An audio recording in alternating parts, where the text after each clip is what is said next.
لیکن اللہ تعالیٰ کہہ رہے ہیں کہ اگر وہ نیت بہتر کر کے بیٹھیں گے تو اللہ تعالیٰ کوئی نہ کوئی راہ نکال دے گا. تو گویا اب بھی وہ طلاق کے قریب نہیں جانے دے رہا. نہیں آپ سمجھ لیں کہ کتنا مشکل کام ہے طلاق دینا، لیکن آج ہم نے کتنا آسان کر دیا ہے طلاق دینا. ان اللہ کان علیما خبیرا، اللہ تعالیٰ اس چیز کو اچھی طرح سے جانتا اور اسے خبر رکھتا ہے. تو یہ تو ہو گیا طلاق سے پہلے. اب طلاق کا دورانیہ، اب ہم طلاق دے رہے ہیں تو اب اس کے کیا تجربے ہیں، اس میں کیا ترتیب ہے، وہ میں آپ کو قرآن مجید کی مختلف آیتوں کے ذریعے سے بتا دیتا ہوں. سورۃ طلاق میں اللہ تعالیٰ نے فرمایا یا ایھا النبی اذا طلقتم النساء فطلقوهن لعدتهن، اے نبی جب تم لوگ، نبی کے ذریعے پوری امت مخاطب، اے نبی جب تم لوگ اپنی عورتوں یعنی اپنی بیویوں کو طلاق دینے لگو تو ان کی عدت کے وقت طلاق دو. یہاں جو لفظ ہے لعدتہن، اس کا عام طور سے سبھی مفسرین نے ترجمہ کیا ہے ان کی عدت کے لیے طلاق دو. یہ بات بالکل کلیئر نہیں ہو پا رہی ہے کہ ترجمہ کرنے والے کہیں گے کیا، یا آیت کہہ کیا رہی ہے. عدت کے لیے طلاق دو، طلاق کے بعد تو عدت تو ہے، طلاق کے بعد تو عدت ہے، چاہے جس شکل میں طلاق دو عدت تو ہے. تو قرآن کیا کہہ رہا ہے، عدت کے لیے طلاق دو. بھائی عدت تو ہونی ہے نا، چاہے ایک طلاق آپ مان رہے ہوں چاہے 3 طلاق مان رہے ہوں ایک ہی وقت میں، عدت تو ہر حال میں. تو یہاں کچھ اور بات کی جا رہی ہے. اس کا قابل فہم ترجمہ میں نے بہت سے ترجمے دیکھے، تقریباً 20 ترجمے، اس میں رضا خان بریلوی کا ترجمہ، احمد رضا خان بریلوی صاحب کا ترجمہ یہ بہت مناسب لگ رہا ہے. انہوں نے اس کا ترجمہ کیا ہے عدت کے وقت میں طلاق دو. یعنی اللہ تعالیٰ یہ کہہ رہے ہیں کہ عورت کی عدت اس کی پاکی میں ہوتی ہے. پاکی کے جو ایام ہوتے ہیں اس دور اس میں عدت ہوتی ہے. تو پاکی کے ایام میں عدت دو، حالت حیض میں عدت طلاق کر دو، حالت حیض میں طلاق مت دو. اور یہ اللہ کے رسول صلی اللہ علیہ وسلم نے بھی اس کو واضح کیا ہے. ایک کیس حضرت عبداللہ ابن عمر رضی اللہ تعالیٰ عنہ کا آیا آپ کے سامنے. انہوں نے حالت حیض میں اپنی بیوی کو طلاق دی تھی. آپ نے ناراضگی کا اظہار کیا تھا کیونکہ وہ وقت طلاق دینے کا نہیں، کیونکہ اس وقت میں تو ایسے ماحول بن سکتے، وہ بیماری کے ایام ہے، نرم گرم ہو سکتا ہے، تو اس ایام میں طلاق نہیں دینی. گویا طلاق دینے کے لیے قرآن مجید آپ کو یہ کہہ رہا ہے کہ آپ نارمل حالات میں پاکی کے ایام میں طلاق دیں گے. یہاں پر دراصل یہ بات ہے، وہی کہا گیا کہ لعدتہن، ان کے عدت کے وقت میں طلاق دو. یعنی مہینہ یا ہے تو بالکل فارغ ہو چکی ہے، اس کے بعد کی جو ایام اس میں تو اگر دینا ہی ہے. وہ احصوا العدۃ، اور عدت کا ٹھیک ٹھیک شمار کرو، اس کی گنتی کرو. ہمارے یہاں تو نہیں کوئی کرتا، مرد تو بالکل نہیں کرتا. یہ مرد کو کہا جا رہا ہے کہ جب تم طلاق دو تو عدت کے ایام میں دو، یعنی پاکی کی حالت میں دو، اور اس کی عدت کی گنتی کرو. حکم دیا جا رہا ہے. کون کر رہا ہے؟ کوئی نہیں کرتا. واتقوا اللہ ربکم، اور اپنے رب اللہ سے ڈرتے رہو. یہ تو ہو گیا طلاق دینے کا طریقہ اور وقت. اب عدت کیا ہے؟ اب عدت کی بات آ گئی تو عدت بھی جان لیجیے. عدت کیا ہے، کتنی ہے؟ عدت وہ ایام ہوتے ہیں یا وہ وقت ہوتا ہے جس میں عورت کے پیٹ کی کیفیت سمجھی جاتی ہے کہ کیا وہ حمل سے ہے کہ نہیں. عدت کا جو مقصد ہے وہ یہ ہے کہ یہ واضح ہو جائے کہ عورت کے پیٹ میں بچہ ہے کہ نہیں ہے. اگر بچہ ہے تو بھی ٹھیک ہے, نہیں ہے تو بھی ٹھیک ہے. اس کا الگ الگ قانون ہے. وہ پورا قانون قرآن نے بیان کر دیا. وہ عورت جس کو حیض آ رہا ہو اس کی عدت قرآن نے بیان کی ہے. وَالْمُطَلَّقَاتُ يَتَرَبَّصْنَ بِأَنفُسِهِنَّ ثَلَاثَةَ قُرُوءٍ, اور طلاق شدہ عورتیں 3 قروء اپنے آپ کو روکے رکھیں. قروء کہتے ہیں, اس کو الگ الگ سے سمجھا گیا ہے. کسی نے کہا کہ 3 ماہواری. 3 قروء سے مطلب 3 حیض کی مدت, یعنی 3 ماہواری. 1 ماہواری, دوسری ماہواری, تیسری ماہواری. تیسری ماہواری جب شروع ہوگی عدت اس کی پوری ہو جائے گی. بعد نے یہ سمجھا کہ وہ 3 ماہواری کے بیچ کا جو پیریڈ ہے وہ 3 مانا جائے گا. 1 پیریڈ, پھر اس کے بعد پاکی والا پیریڈ, پھر اس کے بعد پاکی والا. 3 پاکی والا پیریڈ گزار لے تو یہ ہے 3 قروء. تو تقریباً 3 مہینے کے آس پاس کچھ کم و بیش بنتا ہے. یہ تو وہ عورتیں ہیں جن کو حیض آتا ہو. دوسری وہ عورتیں جن کی عمر اتنی زیادہ ہو گئی ہو کہ ان کی ماہواری بند ہو گئی ہو, یا کسی بیماری کی وجہ سے ماہواری نہیں آ رہی, تو ان کی عدت کیا ہے اس کو قرآن بیان کر رہا ہے. فرمایا جا رہا ہے وَاللَّائِي يَئِسْنَ مِنَ الْمَحِيضِ مِنْ نِسَائِكُمْ, تمہاری عورتوں میں سے وہ عورتیں جو ماہواری سے مایوس ہو چکی ہیں, یعنی بند ہو گیا ہو کسی بیماری کی وجہ سے یا عمر کی کسی اسٹیج کی وجہ سے. اِنِ ارْتَبْتُمْ فَعِدَّتُهُنَّ 3 أشهر, تو ایسی عورتوں کی عدت 3 مہینہ ہے. وہاں 3 قروء. قروء میں 2 چیزیں ہیں, میں نے بتا دیا. کچھ لوگ اس کو پیریڈ کے ایام سمجھتے ہیں. 1 پیریڈ گزر جائے پھر دوسرا پیریڈ گزر جائے پھر تیسرا پیریڈ جب شروع ہوگا, شروع ہوتے ہی اس کی عدت ختم ہو جائے گی. کچھ لوگوں نے کہا کہ نہیں, وہ پیریڈ 2 پیریڈ کے بیچ میں جو پاکی کا ٹائم ہے وہ ہے, تو اس طرح سے وہ 3 لے جائیں گے, کچھ کم زیادہ ہوگا. یہاں پر وہ عورتیں جن کو حیض نہیں آ رہا ہے کسی وجہ سے, تو ان کی عدت 3 مہینے پورے. عربی والا مہینہ یا انگریزی والا مہینہ نہیں, 3 مہینے پورے. 3 أشهر. اچھا, اسی طرح سے حاملہ ہے, اس کی کیا عدت ہوگی؟ وَأُولَاتُ الْأَحْمَالِ أَجَلُهُنَّ أَن يَضَعْنَ حَمْلَهُنَّ, اور وہ عورتیں جن کو حمل ہے ان کی مدت وضع حمل ہے. جب تک بچہ نہ پیدا ہو جائے تب تک وہ عدت میں رہے گی.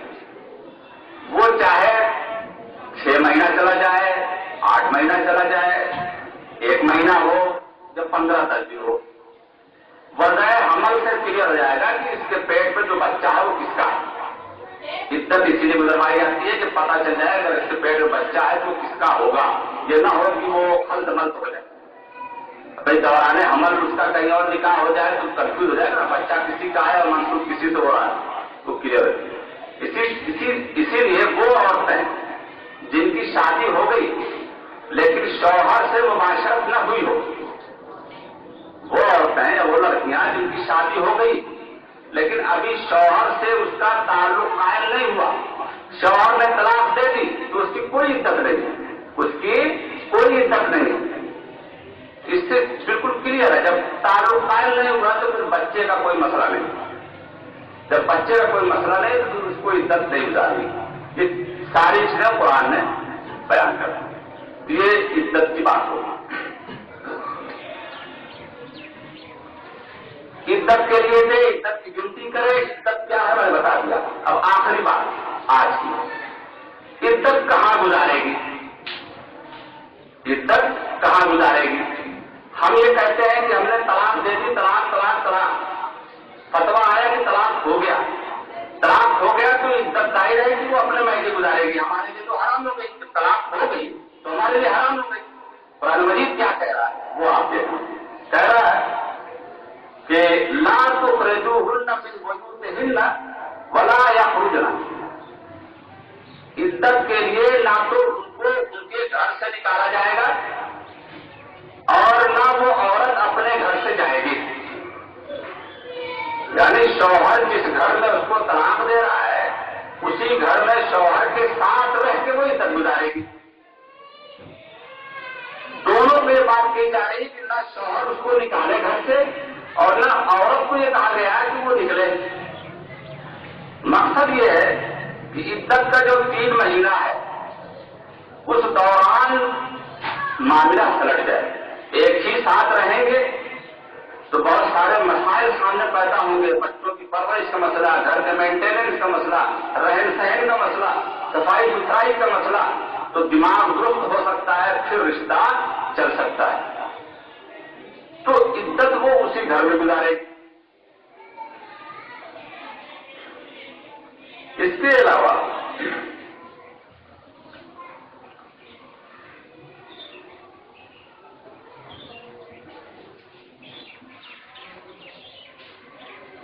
ایک دوسری جگہ بھی یہی بات اللہ تعالیٰ نے ارشاد فرمائی ہے جس میں یہ بات کہی گئی ہے کہ